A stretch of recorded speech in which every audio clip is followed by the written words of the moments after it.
तो साल था 1972 और स्थान था Rajkamal studio, Mumbai. Film director Kundan Kumar के कमरे से अमिताभ बच्चन बाहर निकलते हैं और उनका चेहरा मुरझाया हुआ था। आंखों में मायूसी और गुस्सा भी।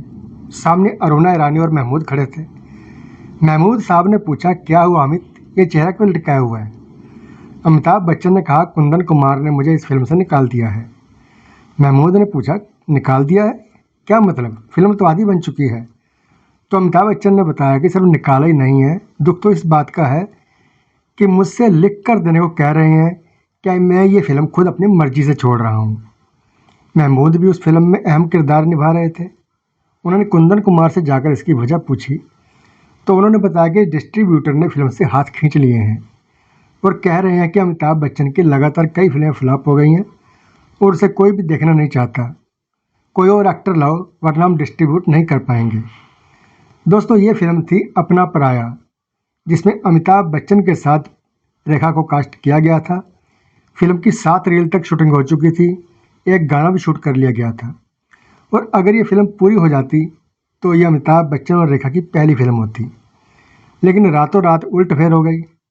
अमिताभ बच्चन की जगह उस दौर के चर्चित नाम संजय खान को साइन कर लिया गया और जब रेखा को एक ही गाना दोबारा संजय खान के साथ शूट करना पड़ा तो शायद उनके दिल में से भी तौबा तौबा ही निकला होगा।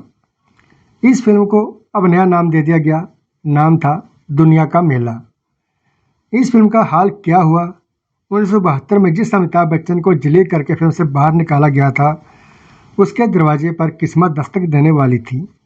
लेकिन अमिताभ बच्चन का अपमान और इम्तिहान अभी बाकी था और इससे भी बड़ा अपमान तो तब हुआ जब फिल्म बंधे हाथ से भी डिस्ट्रीब्यूटर ने पल्ला झाड़ लिया।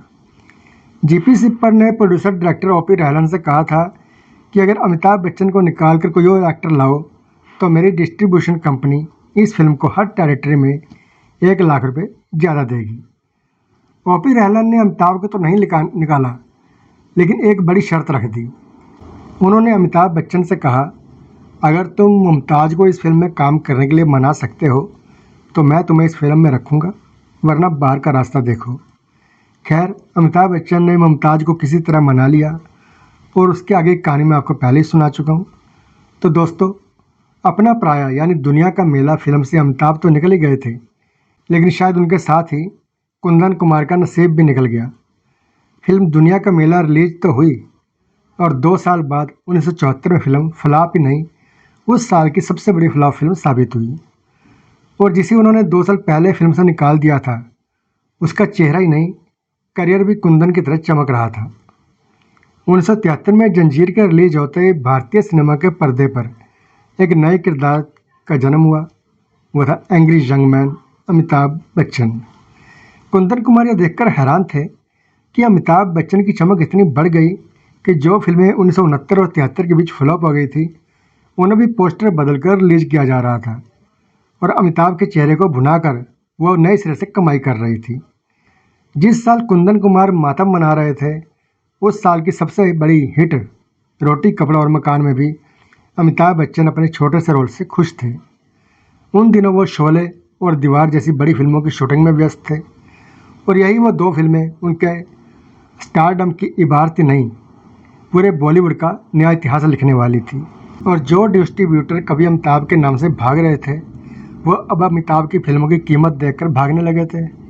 अमिताभ की फिल्म मिलना तो दूर, अब अमिताभ से मिलना भी उनके लिए मुश्किल था। तो दोस्तों, उम्मीद है आपको ये वीडियो पसंद आया होगा। चलते चलते से लाइक, शेयर और सब्सक्राइब जरूर कीजिएगा और कमेंट बॉक्स में अपनी राय जरूर दीजिएगा। नमस्कार, धन्यवाद।